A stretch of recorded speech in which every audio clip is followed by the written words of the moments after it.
How's it going, everybody? It's your host, the Sports Moose, here on the Sports Moose channel, coming at you with week 4. Finally, quarter of the season almost done. Week 4 NFL action here on $10 Sports Risky Business. As we always do, we'll talk about last week. Not exactly the greatest week for the Sports Moose here and our picks, but don't worry, we'll get you ready for NFL Week 4. Fully confident in this week's picks. We've got the 5 to talk about.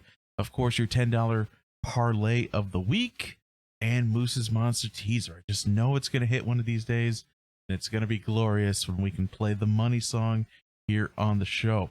All that and more coming at you once we hit that intro.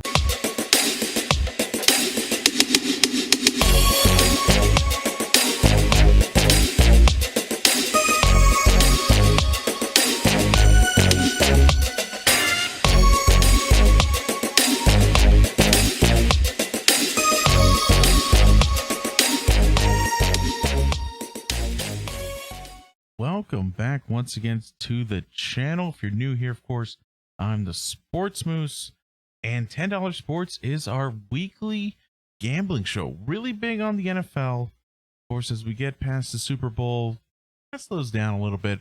We'll do some NHL gambling as well as that gets going, and NBA as well. We actually had some success in the NBA bubble. I didn't do too much NBA gambling last season with the little bit of a truncated season.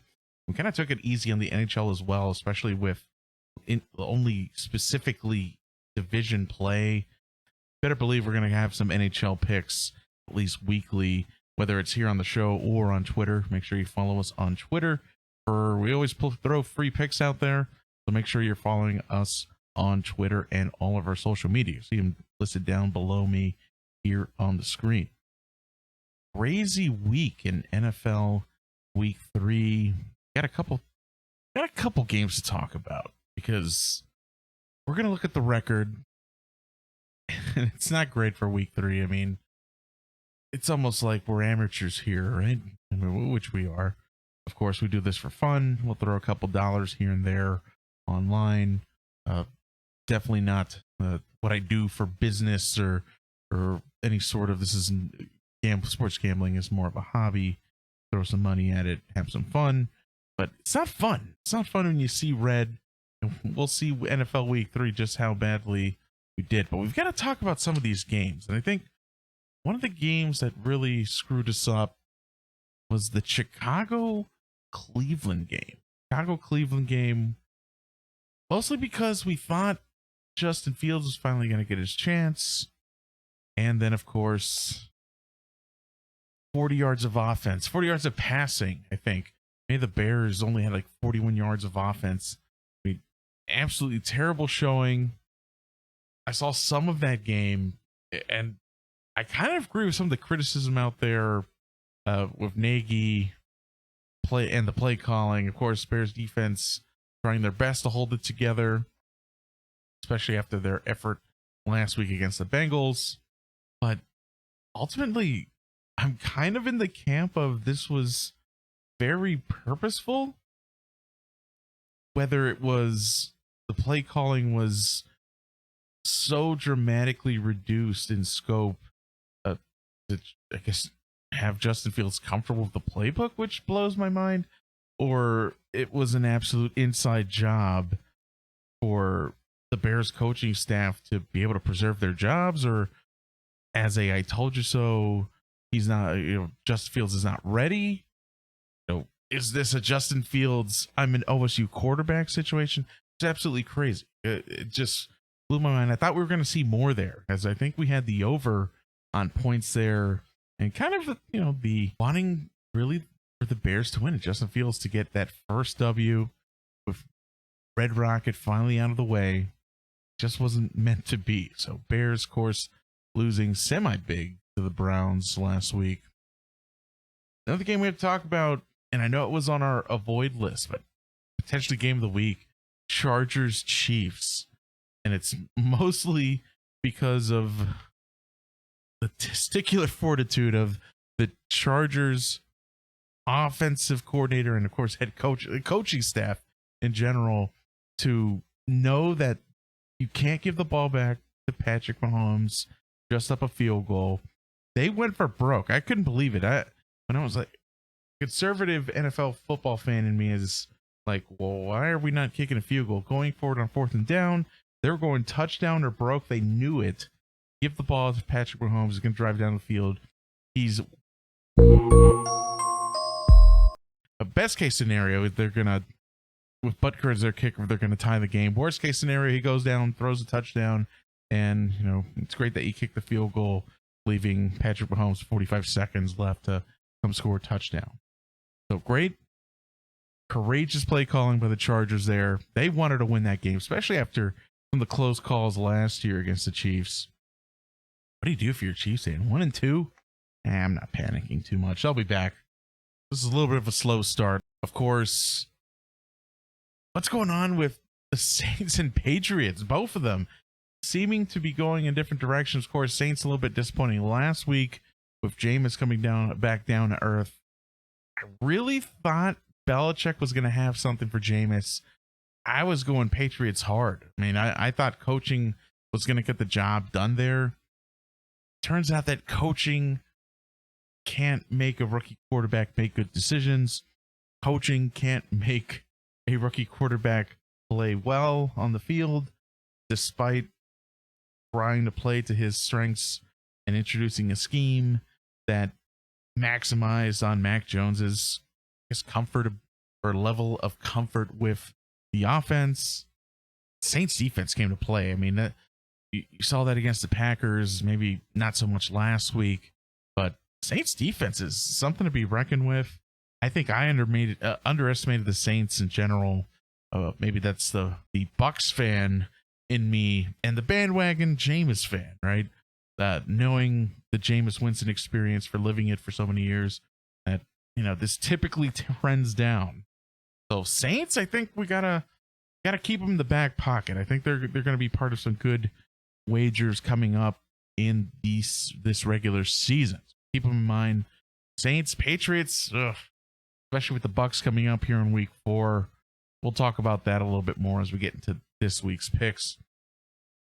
Seahawks Vikings, that game went exactly how I did not expect to go. Thought the Seahawks were good. I guess the jury's still out. I don't think, well, you know what? I don't think the jury's still out. I think the Seahawks could potentially be a bad team. I feel like they didn't do much over the offseason to get better. Trying to repair that offensive line that Russell Wilson's been complaining about. Starting to see that get exposed. I think a lot of their scoring being done in the first half, and say what you will about second half adjustments, they've been very apparent, especially against the Titans last week. They were able to come in steamroll in the second half. The Vikings really pulling away as well in the second half of the game. So we'll see what happens. I think they have San Francisco this week. Sure, they'll be on a few bets as we get to that part of the show. Of course, before we move on, we want to make sure that we're following the Sports Moose on Facebook. I think things have changed on Facebook now. You have to officially follow. There's no more liking for pages like mine. Make sure you're liking us or following us. Make sure you let your friends know, especially if you like to get your sports gambling updates from us. And if you're a YouTube viewer, make sure you hit that subscribe button, like the video. It really helps us out. We're hoping to get to 100 subscribers so we can get our custom URL. Right now it's a bunch of random letters and numbers. So make sure you're giving us a like and a subscribe on both YouTube, Facebook, and Twitch as well. Make sure you're giving us a subscription there on Twitch. Let's jump right into week 4. Don't want to talk about all the games, of course. Couple notable ones. Talked a little bit about the Bears, how disappointed it was in Justin Fields. Bears-Lions, I think, is going to be a really interesting game. Heartbreaker last week for the Lions, of course, with Justin Tucker kicking a 66-yard field goal, NFL record, to win the game at Ford Field. Big dunk or dink off the crossbar and over. I mean, absolute bedlam. That was going to be a huge upset. I mean, I wasn't even mad that might have ruined parlays or bets that we had. It was amazing to see the Lions and Dan Campbell really having them being a scrappy team, and it was heartbreaking. They can score some points. They have some underrated offensive weapons, mostly a running game. I don't know if I can name a Lions receiver right now, but they have Jared Goff, and he's looked pretty decent. And the Lions defense has given them a chance in, I think, all 3 weeks, right? Almost kind of coming back against the San Francisco 49ers in week 1. So kind of looking forward to this game, especially if they can capitalize on there still being issues with the Bears offense, whether it's self-inflicted or not. Kind of like the Lions here. So we'll see what we end up picking. Another game I like is the Panthers at the Cowboys, because I think we can find really a litmus test for the Panthers. The NFC South leading Panthers, by the way, 3-0. Of course, not a surprise. Another Christian McCaffrey injury, I believe. I think he's out for a little bit.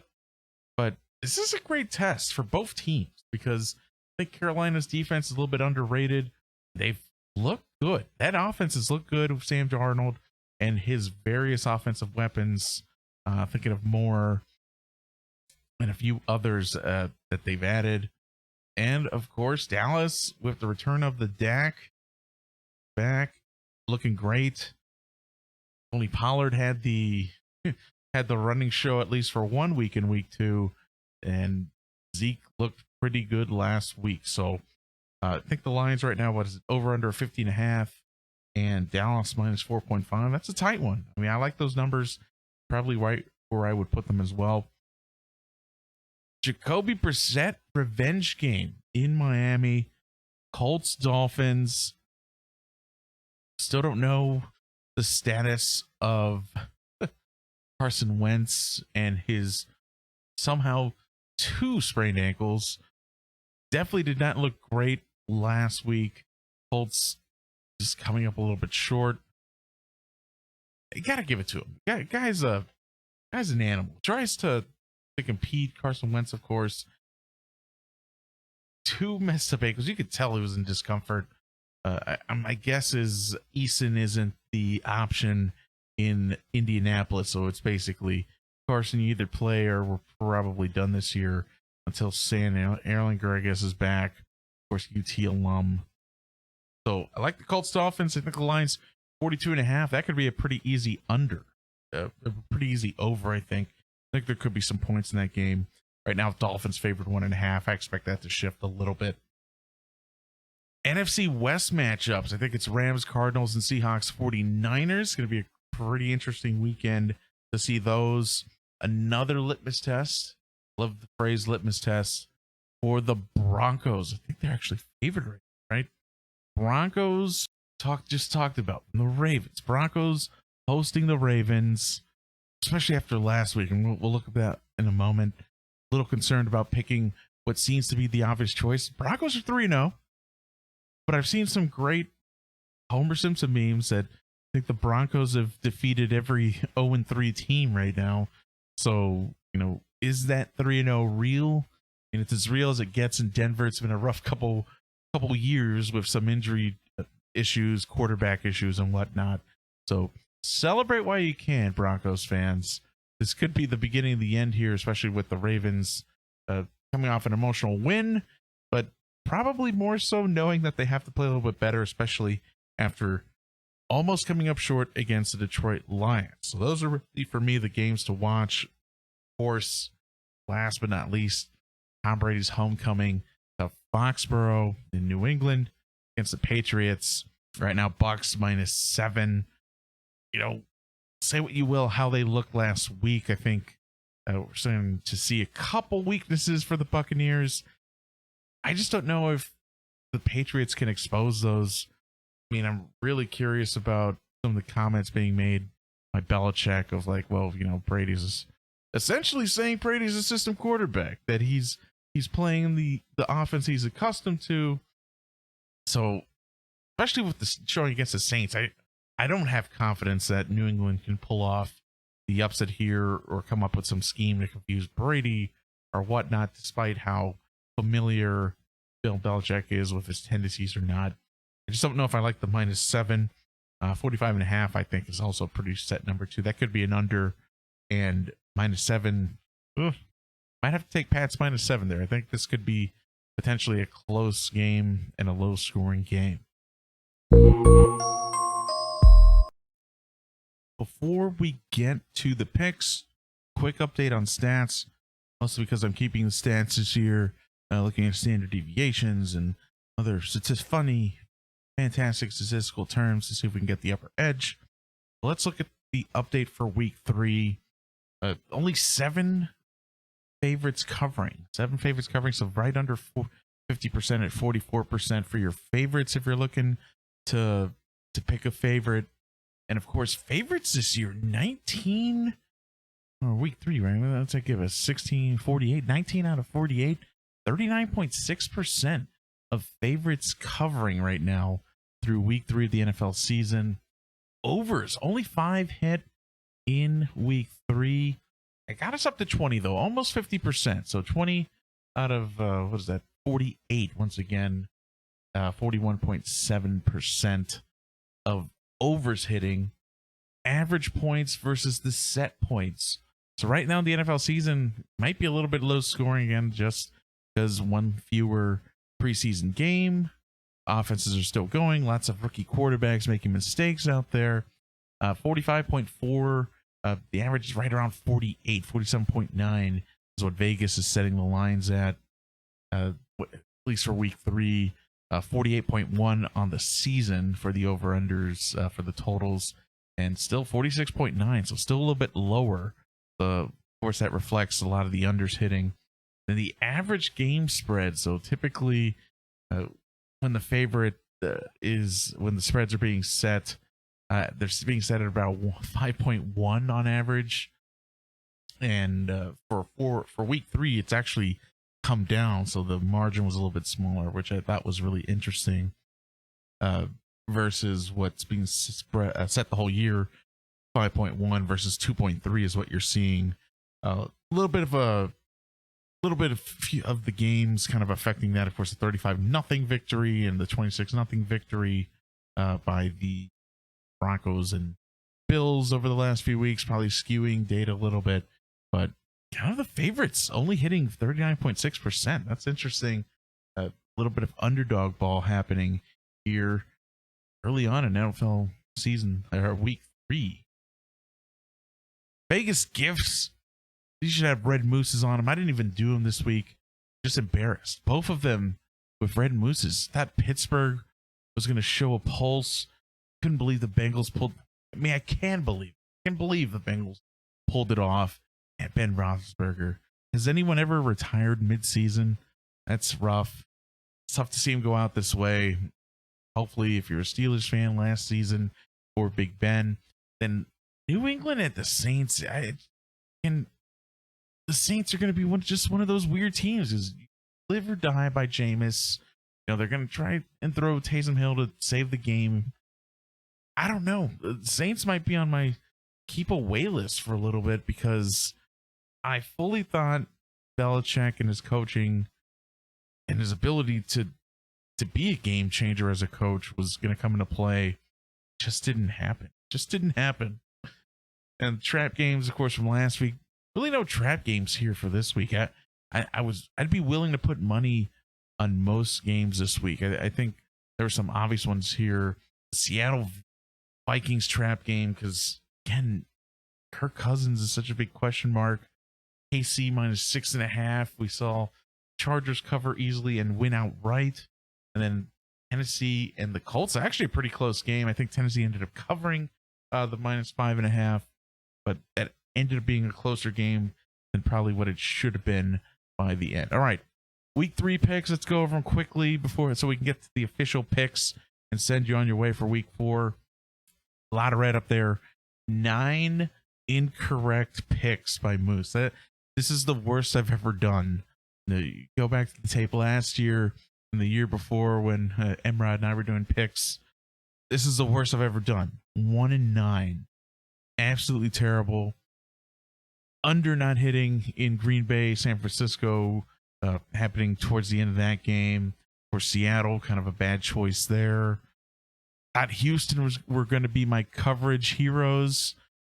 Panthers just a little bit too much for them.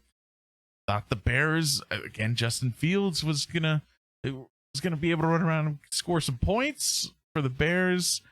41 yards of offense. Actually, the yards of offense for the Bears, or passing yards, what it ended up being, didn't even hit the over for the point total. So that pretty terrible there. And then, of course, I think the Raiders winning by 3. So the -4 probably should have waited a little bit, maybe a little bit over eager, putting some bets in on Wednesday. I think the line actually dropped down to maybe 3.5 or 3. Probably should have been a push there. Of course, silly me thinking the Jets were going to score some points. Over 41, a big womp womp. That deserves some thumbs down. We got to bring the screen effects back. I always forget about them. That's the big thumbs down. Absolutely terrible. Put these picks away. You blew it! Absolutely blew it. It's a trap! It's a trap. So let's hop over to this week's picks, the official week 4 picks. And I'm not going to go too in depth. We talked a little bit about some of the matchups here. Going over for Colts in the Jacoby Brissett revenge game. I think Dolphins look a little bit better without Tua, to be quite honest with you.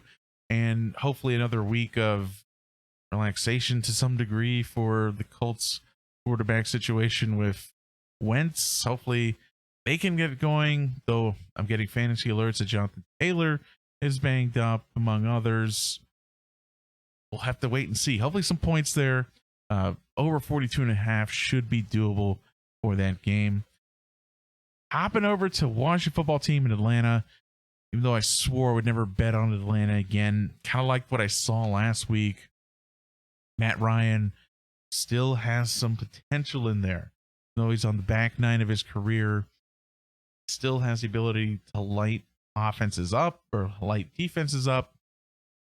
But the problem is that not really a problem this week. I think actually fortunate this week playing Washington football team, whose defense was supposed to be a top 5, top 10 defense. Where have you guys been? Absolutely terrible display in the first 3 weeks for the Washington football team defense. No pass rush. Really just no ability to force turnovers. So if you're an WFT fan, times are tough. And I don't know if I see them winning this game. I could absolutely see Atlanta pulling this off outright. We've got them with the points, 1.5. Talked about Dallas and Carolina a little bit in the preview. I like Dallas here. I like Dallas straight up. 4.5 points, probably where I'd put them. But I'm going to go ahead and take Dallas straight up. Let's get the spread out of here. Got a couple over-unders here. We got under 49.5 for the Bucks. That's probably maybe my most dicey pick. I don't know. I'm super confident about that one. You can certainly see the Bucks turning it on, especially after a tough performance in LA last week. Big question mark is, can the Bucks get pass rush? That was really what affected them against the Rams. Give Mac Jones enough time. You saw that in college. He can carve you up. Big question marks. Of course, Bucks signing Richard Sherman this afternoon. Is he going to be ready? Going to be limited reps. Bucks secondary is depleted. So we'll see if maybe that's a recipe for points. I'm hoping it's under 49.5. Also because it gives the Bucks a better chance to win. Seattle +3. They certainly can't be that bad, right? I'm going to play that. I'm playing that here in week 4, that the Seahawks can't possibly be a 1-3 team, right? So +3 against the San Francisco 49ers. I know it's at home for the 49ers. I mean, they've shown a little bit of liability, especially the quarterback position. Can Seattle put some pressure on there, make Jimmy G look a little bit more pedestrian? We'll wait and see. Like the over 45.5 for Steelers Packers. I think that's going to be a shootout. Hopefully Big Ben can move around and score some points. Aaron Rodgers is back and engaged. He wants to show the world that he's the best. Back-to-back MVPs, who knows, for Aaron Rodgers. Or at least back-to-back MVP campaigns. All right, $10 parlay of the week. I know that's why you guys are here. of course, going 1 for 3 last week. Absolutely terrible. But kind of like these picks here because maybe I'm putting too much faith here. It's crazy. I'm putting faith on the Bears and the Lions to score points, but we've seen it's evident that they can. I know there's been a little bit of a resurgence for the Bears defense, but kind of like Justin Fields coming out of his funk. Maybe they open up the offense a little bit. And we know the Lions can score. I mean, somewhat at will, especially coming back against a strong defense like the 49ers in week 1. Maybe not so much against the Ravens. I think only being held to 17 points, but I think they can get to over 42. And so it's on the official $10 parlay there. We're going to take Cleveland -2. Cleveland looks like they're going to run away. To some, I think the Ravens will have something to say about it, but for right now, the AFC North belongs to the Browns. They've had some pretty incredible games. Myles Garrett, A&M alum, whoop. Incredible efforts, 4.5 sacks, I think, last week. Cleveland is tuned in. Odell Beckham is not a distraction yet. Love what's going on with the Brownies. Baltimore straight up, minus 105. Mostly picking that because it's better odds than just picking +1 against the Broncos. So Baltimore straight up. I mean, it was a +1 in their favor anyway. They should hopefully win by more than that. Broncos coming back down to earth. And I'm going straight up pick again. Chargers over the Raiders. Chargers and Raiders could be in neck and neck for that AFC West, right? Are the Chiefs going to be able to come back from that 1-2 record? It's interesting, though. Maybe they're going to be first half champions, one of either the Raiders or the Chargers. I've liked what I've seen from the Raiders and the Chargers, of course. But super impressed by Justin Herbert's basically game-winning drive last week against the Chiefs. He had no other option. Again, we talked about the play calling. Really excited that the Chargers know what they have in terms of weaponry and let Justin Herbert sling it. Loved it. So those are the picks for week 4 for the $10 parlay. 104.35 at stake here. So hopefully we can finally hit one, get back on the plus side. All it takes is one. All it takes is one. Final words have never been said. Disaster for the 5 last week as well.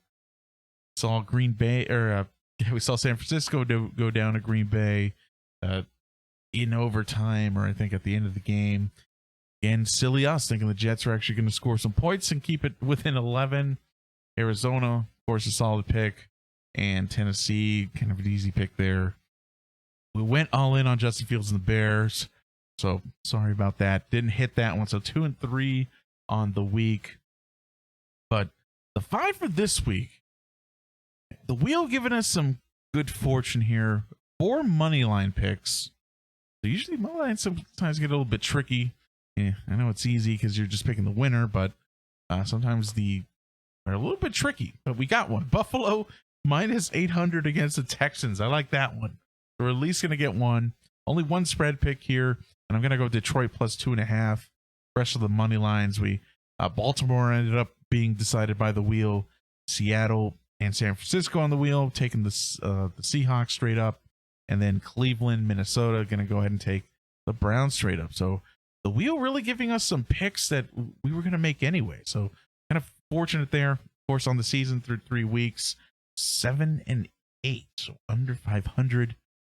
Not the best showing for the 5, but don't worry, we're going to turn it around. This is going to be a 4-1 week, maybe a 5-0 week.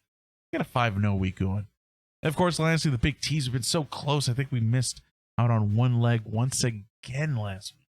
It's just a brutal week. Every time I just throw my papers up in the air. I'm like, I'm done betting on the NFL. I just need to relax. But I like what we have here. Saints -1.5 against the Giants. Saints should win that game. They should win it by more than 1.5 points. That should be a no-brainer there. Same thing with the Titans. Titans go down to -1, 6-point teaser on the purchase. Titans should beat the Jets by at least 1. These should be locks. Ravens go to +7 against the Broncos. The Ravens should beat the Broncos outright. I know the game's at Mile High or Sports Authority, whatever the heck we're calling stadium now. Ravens, don't let me down here. Browns going to +4 against the Vikings. To me, that's kind of a toss-up, especially with the Vikings playing well. Last 2 games, last 2 weeks playing pretty well. And you could argue the Vikings are a couple plays away for being 3-0. So maybe they're better than what the records show and what we think they are. Going over 42, Lions and Bears, that actually bringing that down to 36. Pretty confident that they can score more than 36 points combined. Please, Bears. Please, Lions. Steelers going to bring down the over from 45.5 to 39.5. I think there'll be some points in that game. Then Seahawks +9. I don't even need you guys to win, guys. Seahawks. Keep it in single digits. And we should be hitting this. I think this is a +900 on the 7 picks. $10 in, $90 out. That'd be nice. Recoup some of the losses from this year already. So that's it for week 4. Your picks are in. Make sure you're following us on Twitter to get the full experience. And of course, commenting on our videos on both YouTube and Facebook and Twitch too when we go live. Of course, we've got some great stuff coming up the next few weeks. Be on the lookout for the channels. We got a state of the channel video coming out this weekend. New programming, new but old programming. We know about Thunderdome Podcast. Thunderdome Podcast should be starting up next week. We're so close to the NHL season, so that'll be coming at you hopefully in the next week. And of course, Sports Moose and Friends, our live show, should be hopefully going live next week. We're going to shoot for Tuesdays, and we've got our first guest lined up for that. Someone that you know very well, of course, joining the show. And we're hoping to get different guests and different friends for Sports Moose and Friends live as we go through the NFL and NHL and NBA seasons. And of course, Golden October's coming up. Rays shooting for 100 wins. It's going to be awesome. So maybe the Rays can finally get that long elusive World Series title. That's been it for your host of Sports Moose here on $10 Sports. We'll see you next time. Take care.